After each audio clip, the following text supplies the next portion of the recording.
Hey everybody, it's Retro Kid of Retro Kid Reviews, and truth be told, I didn't expect this to happen at all. What you're about to see is something, like I said, I never thought would actually happen. A re-upload. So I guess for those who are new to, and I can't believe you are new to YouTube, if you are new to YouTube, what basically a re-upload is in case things happen behind the scenes that didn't need to happen, like if a copyright issue happened, or I guess in my particular case, an editing issue happened. I accidentally deleted my overall coverage with New York Comic Con 2015.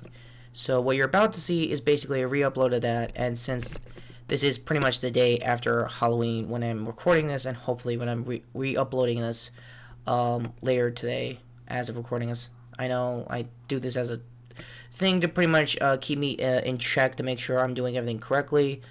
And again, I'm sorry for the technicalities, but with that said, please enjoy. Hopefully, I hate to say it, a rerun.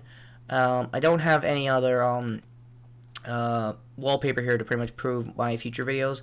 I do have a list. My plans for the week is basically going to be 2017 news on everything Power Rangers. I think I don't have the on here. Deca Ranger, a top 10 that I think I mentioned on prior videos. There will not be a card for this, sadly. I'll try to card on what the previous video said, so sorry for that. It will be an editing nightmare, so here we go. In 3, 2, 1. Have a good afternoon if you're watching this in the afternoon. Bye. Hey everybody, it's Retro Kid of Retro Kid Reviews, and I am doing a swag report on New York Comic Con. As I'm recording this, hate to say this, I only had a 2-day pass, so I only had Thursday and Friday, but rest assured, I did see some panels. I'll get to that after this. So until then, here is the surprise future shift car and bike sets, and surprisingly, this sort of dead heat one that everyone saw in the trailers and the promos has surprisingly the most sounds, because it's a dead heat combo shift bike, so that's cool. Here's the thing about this one. These are going to be the two, I guess, anti-riders in the movie. They're double-sided, so yeah. And apparently it doesn't want to stay too long. So here's the movie exclusive Ghost Eye, which probably is the cameo scene of Ghost in that movie. So yeah, there are probably already reviews of that belt. I'll probably get it eventually when, one, I start reviewing the show like everybody else now, and two, see how much good the Ghost Eyes are. Also, as I'm recording this, I did see the first episode. I did like some of the characters. The main hero himself has a really good motivation to stick to the 99 days. Again, more on that in the review itself. Like I've been mentioning, I don't take a shot. But also, here's my mock driver. Everyone knows I already reviewed this, so you know, card for that. Just to prove that these will be comparable, except for the Ghost Eye. I mean, Ghost Icon. Gotta get used to their new names on that one. Anyway, the main thing on my Toku swag here is that I got the SH Figure Awards Zeto figure. I think Austin Trench already did a review of that, so I'll just also leave a card for that as well. So so far the sculpt is really good, the articulation is good. I'll probably review that, I guess, along with the report of what I saw in the panels, because I only saw like 4 panels, which is technically a record for me. I'll probably do more next year. As I'm also recording this, I unfortunately could not make it to the Justice League panel. I'm really sorry about that. Also, my battery just died, so I'm gonna switch batteries and get back to the news. See you in a bit. Man, this is a good looking figure. Oh, hey guys, it's Retro Kid Reviews back again to do Comic-Con reporting. So like I said, with my toy swag, I do have Zeto here. I'm gonna do a brief look at articulation, just to get a preview on his review, because I still need to figure out the hand options and Barry. For those who don't know, Barry is pretty much a pet character and technically guidance for both, I think, Zeto and Jay. So, surprisingly, I'm also going to leave a card here for, surprisingly, the movie. Somebody actually put it on YouTube, so if you want to watch it, go ahead. Just be warned, YouTube might take it down. Now that I said it, but just be on the lookout.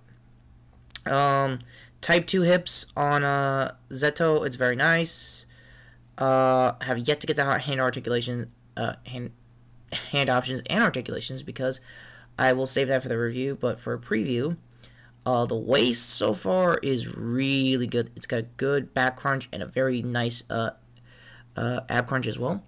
The jewel of the rider's belt himself is very nice. And like I've said in the past, I recommend both Zeto and Jay's movies. Hell, even Shin's, if you want to get an idea of 90s riders at the time. Because there wasn't really much. Those were the three. They were it. Aside from Prince Dex. But you get what I mean. So, the only common complaint I got so far, not really. Well, I don't know if he has any complaints. But the shoulder joint right here is, again, a very nice upgrade. Like, it is, when you put the arm down, it's not bad. It's just that it's not a ball joint like the RX figures I've had previously, the Bio and Robo Riders, because if it was a wording. If this was a ball joint, I would actually get some more poses in range, like his stock poster pose, I think. So far, he has an alternate head, I think, during, I think, Act 3 of the movie. And, again, compound eyes for both the eyes, of course, and on the jewel crest. And, yeah, that's a good jewel crest. So, like I said, more of that on the full review. I'll probably, I guess, go back to what I was saying here on mainly that. This is a good figure if you're a 90s Kamen Rider fan of the country. Or you've seen all three of those movies, actually. He's definitely worth a pickup. So anyway, with that said, and I guess 3, 2, 1, Zeto change. Yeah, I'm gonna try to cosplay. This might end badly, but who the hell cares? It's Comic-Con week, why not? As I was recording this. I've seen a few panels. I've seen a Hasbro panel on Star Wars. It was very nice. It was just all about the Black Series figures and later down the road stuff for the kids. But the Black Series looked really good. It turns out they had like a fan pull of like a nice Star Old Republic character and from Star Wars Rebels. Before anyone mentions, yes, I did see it. And this is just weird. Hang on, let me get back to what I was doing. Transfer change. Wow. That writer might kick my ass. Or force me to watch the movie again, which I'm all for. Anyway, the Hasbro panel was okay. It was just talk about the Black Series. And I think Sabine is also going to be, from Rebels, is going to be in the Black Series, which is good. That's good articulation all around. The panel was nice. There was a nice Q&A about the 3-4 inch figures, I think, as well. So it was definitely worth it. I did a Tom McFarlane panel. All these panels I didn't have time to put photos of. My apologies if you're seeing a minor bit of my Facebook. So until then, I'm just going to stay really close to the camera. I hate to say it for privacy reasons. However, I am not ashamed of showing this. They had a Jurassic World kiosk all over the place. They had one of the sign, you know, the park itself, and this little foresty area for the Blu-ray that's coming out pretty soon. And since I had a Red Ranger shirt, I said, yeah, why not? Let's just morph it.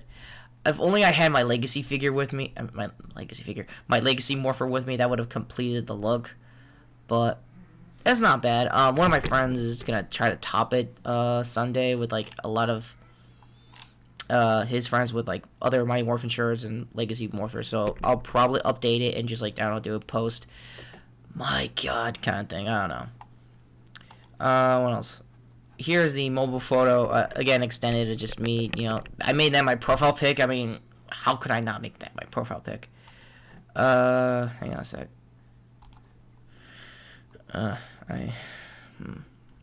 Surprisingly, when I was coming to Comic-Con on day one, there were these sidewalk posters of Jessica Jones all over the place.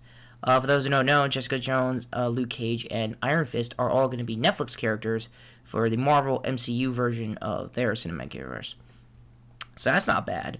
I've seen the teasers. I might be exceeding the card limit, so if I am, I'm gonna put links down below for that. And I'm also very much aware that David Tennant, aka the 10th Doctor, is also going to be in Jessica Jones as a major villain of that book. I can't wait to see how he portrays Purple Man. From by all accounts, it sounds like he's gonna be doing some sketchy stuff than what he used to be doing as a Doctor, so that's not bad. But then again, I saw him doing Broadchurch, so I can see him swear basically. This was some minor cosplay at the end of the day. I'm gonna go in reverse due to Facebook reasons, but this was kind of a funny little cosplay. This particular street was like a photo shoot area for all the cosplayers, and that was not bad because I got to see a lot of people in Red Hood, surprisingly. So if Red was here, he would be like, "Yes, I have a fandom now." Yeah, of course you do, buddy. Anyway, obviously that's the Batmech for Batman v Superman, and that's Superman from Smallville. Surprisingly, that's a weird fight right there. But hey, whatever works. It looks good. They were posing really well. They were doing that. This is like the best photo I could get because I didn't want to like interrupt the cosplay photo shoots. Here's another guy, I think in Dark Knight gear with a Arkham. Yeah, with the Arkham series Batarang. It's not bad. That's actually a really good design. Again, when I was making these photos, I was really awkward. I didn't want to, like, be that guy who just jumps in and, like, I don't know, selfies or photo bombs everything. I don't want to be like that. Anyway, that was a, I think a Mezco kind of area for Predator, chibi, block stuff. I had that for my Back to the Future figures, if you ever saw that. They might do that for other 80s movies now, like Predator. Oh, and they're also going to extend it to the third movie, because I have some of these, and I'll probably show you that later down the road. They're also finally going to do their version of the DeLoreans. That looks to be, I think, part 3, but it still has the intent. I think it's going to be like a body of work kind of DeLorean. That makes sense to put all 3 movies in one. That would be a really cool thing if anyone who... another thing I have to say, when I was really, really young, I went to a Tennessee DeLorean convention, and a lot of them had movie DeLoreans. So technically speaking, if I wanted to get one, I would make a definitive one that like explains all 3 movies. But that's just me. I was at the Power Rangers panel. There were some limited photos on day 1. I'm gonna have to cut the camera here because of technical reasons. Be right back. And I'm back. Turns out Red just came over here and just like, oh, I have cosplayers. And I was like, no. Back. Fine. All right, but I'll get you next time. Yeah, you should. Asshole. What's that? I'm an asshole. Anyway, so yeah, well, like I was saying, I was at the Power Rangers booth, but all day 1 I could only manage to get this, the toy line of the current series, Dino Charge. If I'm umming way too much, that means I haven't seen much episodes of Dino Charge. I know they just passed 800 episodes, and it was just pretty much a filler episode. But, who knows, maybe the 900th will do, like, a cool anniversary thing again, but... fingers crossed. I want my money. Aim. Sorry for the demon voice. Anyway, more Back to the Future here. Ooh, that's mostly some Part 2 characters. I never got this kind of attention, so that's cool. And here's the closeout, I guess, of what I could get on, the Power Rangers booth. Again, it's all the photos are a little reversed of how I posted it, but it's pretty much this was first, and the Jessica Jones sidewalk was the last thing because I didn't have time to photo it. But now I could do it the right way, I guess. Here's all the Dino Chargers. From the look of it, when I saw it in person, it looked right about the same size as the Sentai. So if there's a Sentai purist, your toys are okay. Relax, stay calm. Um, I know these have been talked to death. I understand, but so yeah, still day one, and this was the crowd. And I said, yep, this is Comic-Con 2015. Crowds upon crowds upon crowds. And how the hell did Sean Bean not die in Legends yet? Whatever. So, if you excuse me 1 minute, I'm gonna go find my album. So, until then... day one was actually not bad. I went to, 2 more panels. I went to, the Walking Dead panel, and I also went to the, Game of Thrones panel that Entertainment Weekly was doing. And, it got, 3 characters who may or may not be dead yet. I really need to catch up on Game of Thrones, because I watch it with my family. Walking Dead-wise, they were doing both things. They were doing the TV show and celebrating the 150th issue of the book, which is a pretty big thing in the comic world. So, I think I have day 2 photos are right here. And here's the fun part. You know that guy that keeps calling me thirsty on Tumblr? To my Tumblr subscribers, you know who it is. It's Frank. I got to meet him. Me and him were right here at the, I think this is the Bluefin booth for, Figure Arts. And, the sets are always good. They just now did a set of the Frieza saga. They got the Capsule Corp, ship. Goku's, like, out ready to be Super Saiyan to kick Frieza's ass. Yeah, I mean, if there haven't been, I'm aware that there have been Figure Arts of the, DBZ, characters for quite a while. And I addressed this in the last, Comic-Con video. But I think I didn't get the photo of this, but turns out they are doing Dragon Ball Super Saiyan Goku and Vegeta, what I saw. If I don't have the photo, take my word for it. Google search it yourself. It's definitely there. It's coming. It will definitely come. Until then, here are some more Sailor Moon figure arts. Last year, Sailor Moon was the first, I guess, anime since DBZ to get the figure arts treatment. And now, as you can see here, the entire cast is getting a figure arts treatment. Tuxedo Mask and everybody. Oh. Well, some will most likely also get Figure Zeros as well. I think I see a few here. If I don't, please let me know in the comments down below. Next up. Oh, here's it is. When me and Frank were doing the they have a sampler area to like show off a lot of what figure arts can do. Basically, what you see here is clearly a resurrection. God, what is this, Interruption Sunday? My apologies again. Family as usual. Yeah. So yeah, like I said, this is a Resurrection F. The Frieza.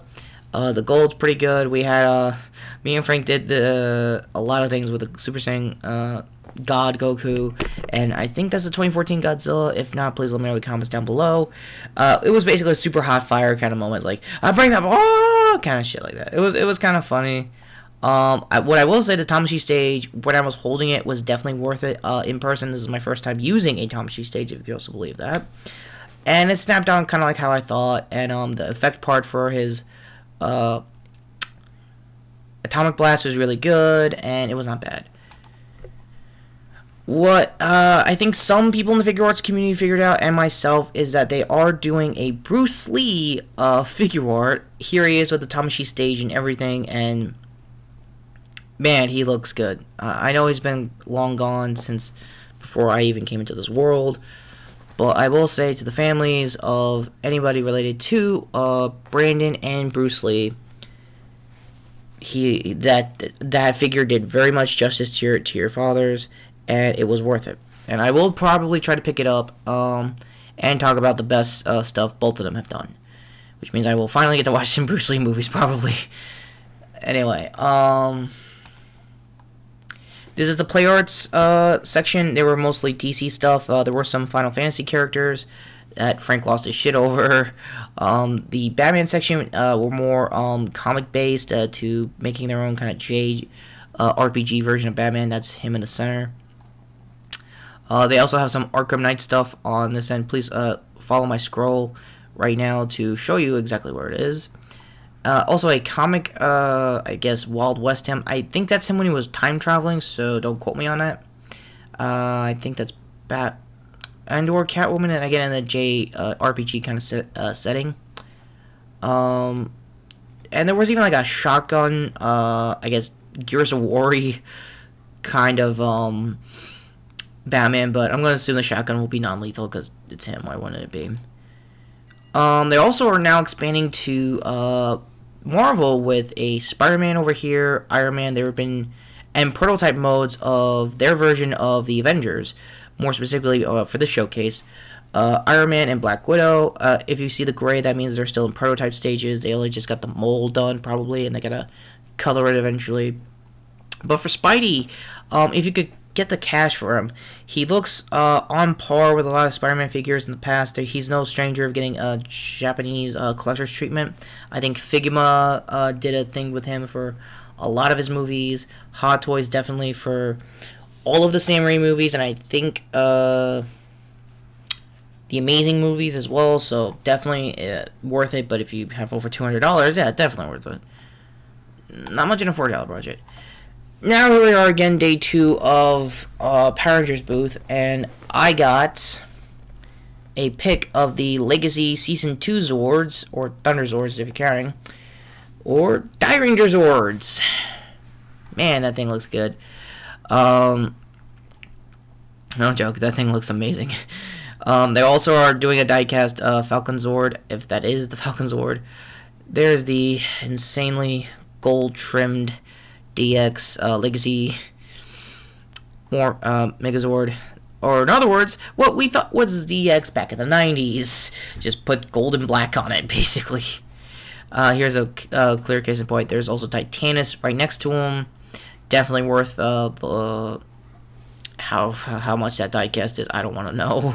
It's probably $250, depending on the diecast, depending on how much gold is actually there. I think the same for Titanus. He's a little bit on the trimmings, but he's full on diecast, and that's probably a lot. So you're gonna break your wallet getting into these Zords. Here is 4 or close to 6-inch, I guess screen accurate Rangers next to, I assume, either the 93 Zord or the Legacy diecast. Please put me in the comments if that's true or not. But definitely my favorite photo I got so far from that entire display was the movie figures and Ivan Ooze. I don't think Ivan Ooze if he already has a figure out, please let me also know in the comments down below as well. And there it is. There's Tommy. Jesus Christ, JDF himself, and the Tiger Zord that is also getting the Legacy treatment. And if the Falcon Zord is right about there, I've had the Falcon Zord, mainly the movie one when I was a kid, and I will say it looks pretty good. If that is the Legacy figure, the diecast looks really good. The gloss over the claws are very nice. The wing guns that I loved using to death as a kid is going to be fun to play with now in DX diecast. So that's going to be nice. Yeah, there was a time when I was a JDF fan, and that's when I had the Falcon Zord. What are you gonna do? Well, since I'm running on the JDF parade, here is the movie Dino Chargers. All the way down to the Zord itself getting its own Dino Charger, so that's cool. There was also a Comic-Con, my state Comic-Con exclusive vinyl of the White Ranger. So if you're into vinyls, it was there at the con. I don't know exactly how much it was, but it was definitely worth the price. Because I saw it in person, it looked really nice. It's got all the trimmings of a basic vinyl, so if you're a vinyl junkie, definitely try to get it either on eBay or wherever now. But here's the main attraction. The communicators. Holy crap, this thing is amazing. Let's start from the top. It does have diecast. I did see it in person. It will have everybody's colors. I don't know about Tommy's. It was sporting the red. It is going to sport the black. It is going to sport the yellow. It is definitely going to sport, the entire team.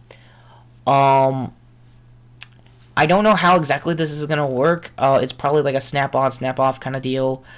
I never owned a communicator as a kid. For all accounts, it was probably a show-only kind of design, and probably not meant to go to toys, I guess. But also next to it, of course, the JDF Legacy Morpher. Sorry, Tommy Morpher, 600 Morpher.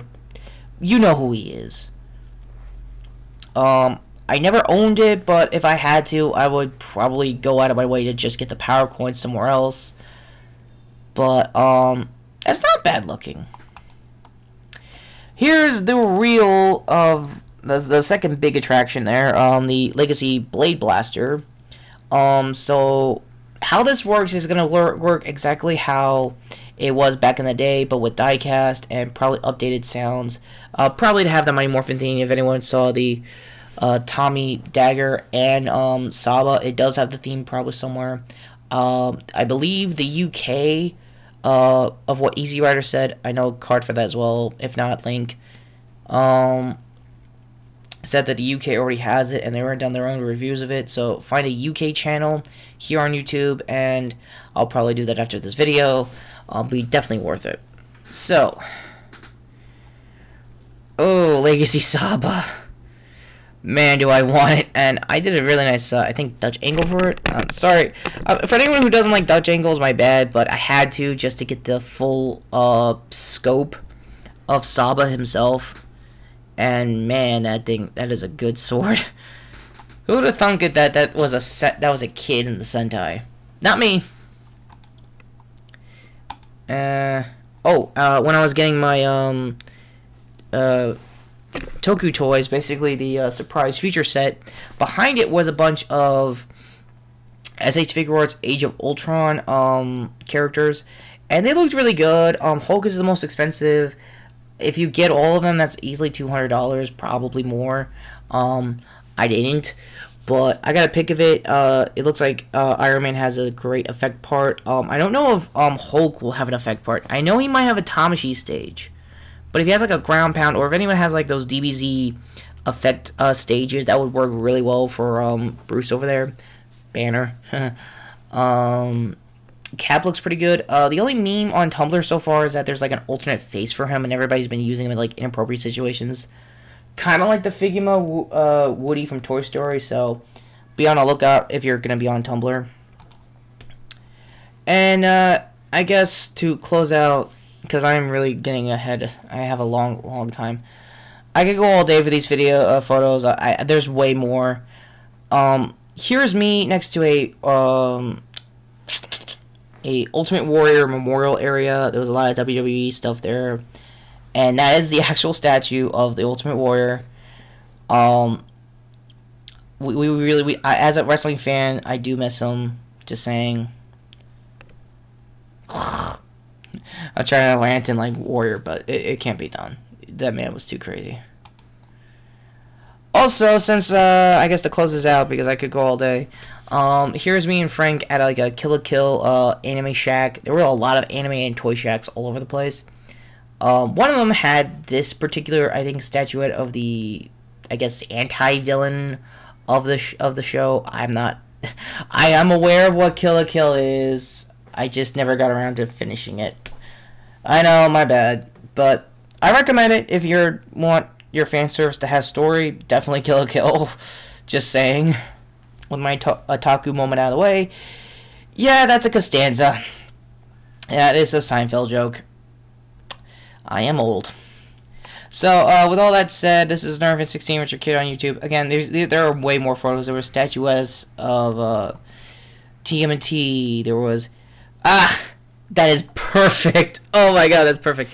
That is Frank himself with his Tumblr hat next to a boatload of Homestuck. So, to Frank himself, I say, what the hell is Homestuck again?